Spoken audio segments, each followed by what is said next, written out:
सत्यानन्दचिदात्मने सर्वान्तरात्मने श्रीमद् वेङ्कटेशाय मङ्गलम्।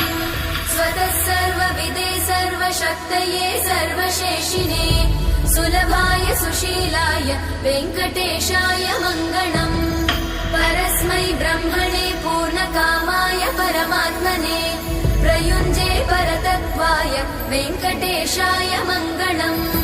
आकालतत्त्वमशान्तमात्मनामनुपश्यताम् अतृप्त्यमृतरूपाय वेङ्कटेशाय मङ्गलम्। प्रायस्वचरणौ पुंसां शरण्यत्वेन पाणिना कृपया दिशते श्रीमद् वेङ्कटेशाय मङ्गलम्।